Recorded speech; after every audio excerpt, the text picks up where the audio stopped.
సంటి పిల్లలను ఎందుకు కాళ్ళ మీద పడుకోబెట్టుకొని స్నానం చేయిస్తారు మీకెవరికైనా తెలుసా? తెలియకుంటే ఈ కథనం ఒకసారి వినండి. తెలుగు సాంప్రదాయంలో ముఖ్యంగా పల్లెటూళ్ళలో సంటి పిల్లల్ని కాళ్ళ మీద పడుకోబెట్టుకొని స్నానం చేయించడం ఒక సహజమైన ఆచారం. ఈ పద్ధతి కేవలం స్నానం చేయించడం కోసం మాత్రమే కాదు, ఇందులో సాంస్కృతిక, ఆరోగ్య, ఆచారపరమైన అనేక కారణాలు దాగి ఉన్నాయి. చిన్నపిల్లలు, ముఖ్యంగా సంటి బిడ్డలు చాలా సున్నితంగా ఉంటారు. వాళ్ళ శరీరం ఇంకా పూర్తిగా అభివృద్ధి చెంది ఉండదు. తల, మెడ, వెన్నెముకకు సరైన సపోర్ట్ ఇవ్వడం చాలా ముఖ్యము.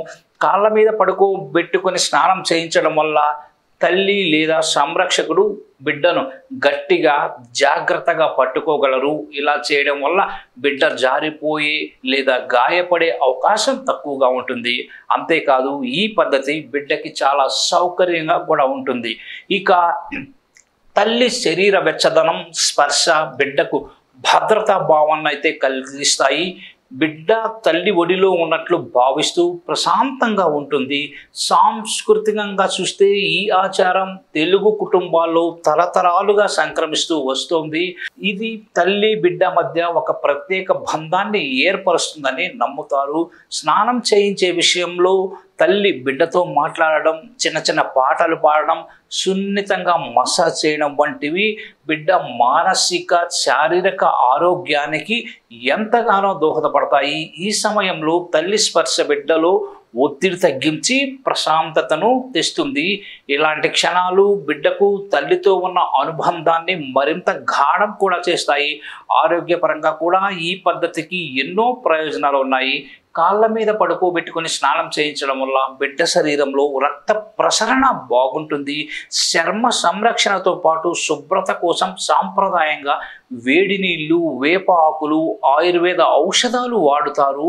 ఇవి బిడ్డ చర్మాన్ని శుభ్రంగా ఉంచడమే కాకుండా చర్మ సంబంధిత సమస్యలు, ఇన్ఫెక్షన్ల నుంచి రక్షిస్తాయి. అంతేకాదు, ఈ విధానంలో బిడ్డ శరీరం సమతుల్యంగా ఉంటుంది కాబట్టి నీళ్లు కళ్ళలోకి, చెవుల్లోకి పోయే అవకాశం కూడా చాలా తక్కువగా ఉంటుంది.